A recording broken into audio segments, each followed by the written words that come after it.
Today we are going to discuss graphical analysis of motion. Very first of all, what is graph? Graph is a pictorial way of representing information about the relation between various quantities. The quantities between which a graph is plotted are called the variables. मौजूदा दौर में graph की बहुत ज़्यादा अहमियत है क्योंकि graph वो तरीका है जिसके तस्वीरी शक्ल के ज़रिए से हम बहुत ज़्यादा इंफॉर्मेशन को इनकैप्सुलेट वे में यानी कि मुख्तसरन बयान कर सकते हैं। इसलिए हर तालिब इल्म को ग्राफ को सीखना है, ग्राफ को पढ़ना, इसकी टाइप्स। तो फिज़िक्स में graph, time and speed graph, distance time graph मौजूद है। तो ग्राफ के अंदर एक इंडिपेंडेंट क्वांटिटी होती है। A variable quantity means which can be change, that can be change at will, आपकी मर्जी, इज कॉल्ड इंडिपेंडेंट क्वांटिटी। एक ऐसी क्वांटिटी जिसको आप इंडिपेंडेंट क्वांटिटी कहते हैं जो आप अपनी रजामंदी से उसको तब्दील कर सकते हैं, dependent quantity. A variable quantity, the value of which varies with change in independent quantity is called dependent quantity। ये independent quantity की ऊपर dependent होती है। So, अब जो क्वेश्चन है एग्जाम में पूछा जाता है और यकीनन इस दफा पूछा जाएगा। Draw distance time graph for a body at rest. Also find the speed of the body. तो dear students, distance time graph. In a distance time graph, time is taken along horizontal axis, यानी कि x axis में। तस्वीर figure आपको screen पे भी नजर आ रहा है ग्राफ के 0 से 5, 10, 15 टाइम जो है वो हॉरिजॉन्टल, हॉरिजॉन्टल कहते हैं उफ़क़ी, जहां पे जमीन और आसमान मिलते हैं उस लाइन को हम हॉरिजॉन्टल लाइन कहते हैं। होराइजन वहीं से निकला है। तो ऐसी लाइन जो 0 से टूवर्ड्स 5, 10 और 15, यानी कि टी, स्मॉल टी और एस जो ब्रैकेट में नजर आ रहा है, क्योंकि टाइम का ऐसा यूनिट सेकंड है, उसको एस से शो करते हैं। While vertical axis, vertical axis कहते हैं जो परपेंडिकुलर होता है, जैसे 0 से 10, 20 और 30 की तरफ मूव कर रहा है टूवर्ड्स अप साइड। डी वहां पे शो कर रहा है, जो डी है वो बेसिकली स्पीड है। M is meter. So vertical axis shows the distance covered by object. So very first of all, object at rest, हम सबसे पहले object at rest को ग्राफिकल रिप्रेजेंट करेंगे। तो आपको स्क्रीन पे जो ग्राफ नजर आ रहा है उसके मुताबिक the distance move by the object with time is 0। Time 0 time पे किसी ऑब्जेक्ट ने मूव किया, that is the object is at rest, वो रेस्ट की हालत में है। बिटवीन 10 और 20 आप देखें, 0 से उसने स्टार्ट किया, टाइम भी 0 है और उसकी स्पीड भी वहीं पे रेस्ट की पोजीशन पे है। अब टाइम कीप ऑन रनिंग, वक्त गुजरता जा रहा है, 5, 10, 15, आपको एक स्ट्रेट लाइन नजर आ रही है। That is, the object is at rest.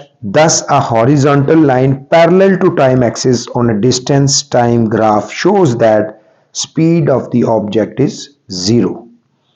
तो इस तरह हम इसको पेपर में ड्रॉ करेंगे। इसी तरह draw distance time graph for a body moving with constant speed. Also find the speed of the body. ना आपने डिस्टेंस टाइम ग्राफ को ड्रॉ करना है, उसके ऊपर कांस्टेंट स्पीड बतानी है और अलॉन्ग विद दैट आपने उसकी स्पीड भी कैलकुलेट करनी है। तो distance moving with constant speed, screen पे आपको ग्राफ नजर आ रहा है। The speed of an object is said to be constant if it covers equal distance in equal interval of time. किसी भी जो ऑब्जेक्ट है उसकी स्पीड कांस्टेंट यानी मुस्तकिल तब रहेगी जब वो इक्वल इंटरवल ऑफ टाइम यानी कि वक्त का जो वक्फा है उसके अंदर बराबर जो है डिस्टेंस कवर करेगा। से कि एक बॉडी 2 मिनट्स में 4 मीटर का सफर फासला तय कर रही है तो अगले 2 मिनट बाद उसका टोटल 8 हो जाएगा। इट मीन्स कि उसने इक्वल इंटरवल ऑफ टाइम में, फिर इसी तरह अगर हम 6 मिनट बाद देखें तो वो 12 हो जाएगा, उसको 8 मिनट बाद देखें तो वो 16 हो जाएगा। तो इसका मतलब है कि इक्वल इंटरवल है और equally distance covered by an object है। So we said it is a constant speed. The distance time graph जो आपको तक स्क्रीन पे नजर आ रहा है उसमें is a straight line. Straight line zero से आपको पॉइंट जो है लंबी लाइन, एक तो डॉटेड लाइन नजर आ रही है, डॉटेड लाइन नहीं, जो आपको स्ट्रेट लाइन नजर आ रही है ब्लैक कलर की, जो जीरो से स्टार्ट हुई है और अगर आप इसको देखें तो 45 का एंगल बना रही है। तो it's slope gives the speed of the object. ये जो लाइन है इसकी स्लोप हमें क्या बता रही है? Speed of the object. अब consider 2 points A and B on graph. आपको ए पॉइंट नजर आ रहा है 10 पे, 10 के साथ ई है, ई के साथ ए आपको नजर आ रहा है पॉइंट ए, और इसी तरह आपको पॉइंट बी नजर आ रहा है ऑन द ग्राफ। अब स्पीड ऑफ द ऑब्जेक्ट के लिए slope of line A B, हम लाइन ए बी को देखेंगे और slope of the line divide है किस चीज के? Distance E F. आपको 10 के ऊपर एक ई नजर आ रहा है और 30 पे, चूंकि डिस्टेंस वाली लाइन वर्टिकल है लिहाजा ई आपको एक 10 पे नजर आ रहा है और एक 30 पे नजर आ रहा है F. So this is a distance, और डिस्टेंस कितना कवर्ड हुआ? 10 से 30 के दरमियान 20 मीटर का फासला तय हुआ। इसी तरह टाइम हमारे पास सी और डी है। चूंकि लाइन टाइम वाली हॉरिजॉन्टल है तो आपको 5 के ऊपर सी नजर आ रहा है, 5 पे सी नजर आ रहा है, अगर आप स्क्रीन पे देखें तो 5 पे को सी नजर आ रहा है और 15 पे डी नजर आ रहा है। इसका मतलब है यहाँ पे 10 सेकंड, 5 से 15 तक 10 सेकंड हुए। तो distance E F over time C D को जब हम क्रॉस किया तो हमारे पास जो टाइम है 2 मीटर पर सेकंड निकल आया।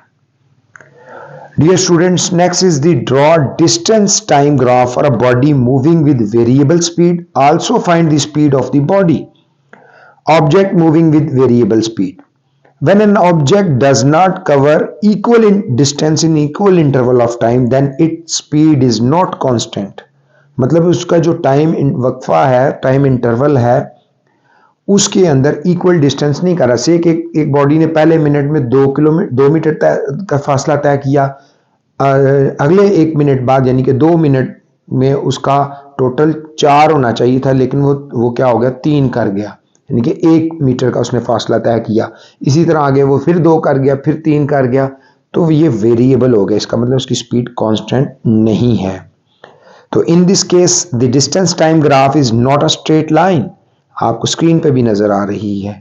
The slope of the curve, चूंकि ये कर्व बन रहा है, कर्व का मतलब ये कि वेरिएशन है, तब्दीली है, किसमें? जो है डिस्टेंस और टाइम के दरमियान।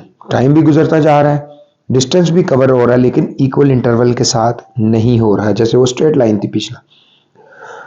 तो that can be found from the slope of the tangent at point. जो टेंजेंट है एट द पॉइंट पे हमने उसको देखना है कि इसका जो स्लोप है वो क्या है। For example speed of the object at point P. Point P आपको 10 के ऊपर बिल्कुल स्ट्रेट देखें, पी नजर आ रहा है स्क्रीन पे, इसको हम कहेंगे slope of the tangent at P. Tangent वो डॉटेड लाइन है जो आपको क्यू से आर की तरफ जा रही है। अगर आप 5 के ऊपर देखें तो उसके ऊपर क्यू लिखा हुआ है, कैपिटल क्यू से आर तक ये जो लाइन है ये slope of the tangent, dotted line ये टेंजेंट है। और ये आर एस जो है हमारे पास, आर आपने देखा 15 से आर तक, ये डिस्टेंस का वर्ड है। और क्यू एस क्या है? क्यू से एस तक ये टाइम है।